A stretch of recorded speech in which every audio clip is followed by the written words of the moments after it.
KCBC charismatic commission ചെയർമാനായി ചുമതലയേറ്റ ശേഷം കരിസ്മാറ്റിക് കമ്മീഷന്റെ ആസ്ഥാനമായ കളമശ്ശേരി എമ്മാവുസിലെത്തിച്ചേർന്ന മാർ അലക്സ് താരാമംഗലം പിതാവിന് KCSE കോർഡിനേറ്റർ ഫാദർ ജോൺസൺ തൗണ്ടയിലിന്റെ നേതൃത്വത്തിൽ ഊഷ്മളമായ സ്വീകരണം നൽകി. KCSE joint coordinator Shaji Vaikkath Parambil, secretary Sabu M Varghese, treasurer Francis Pullan, KCSE അംഗങ്ങളായ father Joe Pachedil, Paul KJ, Rajesh Pittappallil, Sunitha Ashok, Shiny Jain, Linda Jeffrey, Nojan Babu, national team അംഗം സന്തോഷ് തലച്ചിറ എന്നിവർ സന്നിഹിതരായിരുന്നു.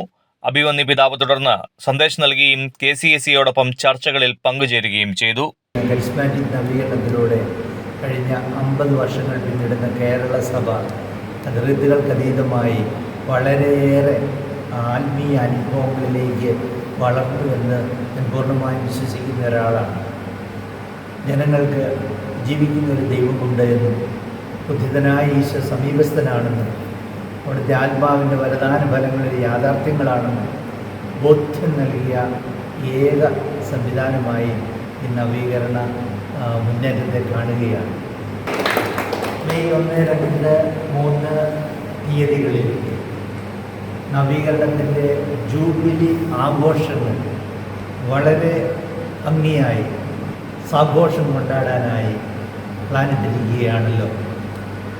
ഇതിലേക്ക് നിങ്ങളെല്ലാവരെയും സ്വാഗതം ചെയ്യാൻ സാധിക്കുന്നവരെല്ലാവരും ഈ മെഗാ സമ്മേളനത്തിൽ പങ്കെടുത്ത് കൂടുതൽ ആത്മീയ ഉണർവിലേക്ക് കടന്നു വന്നുകൊണ്ട് ജീവിക്കുന്ന ഈശോയ്ക്ക് ജ്വലിക്കുന്ന സാക്ഷ്യങ്ങളായി തീരാൻ ഇടയാകട്ടെ എന്ന് ആശംസിച്ചുകൊണ്ട് ഈ ജൂബിലിക്കും എല്ലാവിധ ഭാവങ്ങളും നേർന്നു.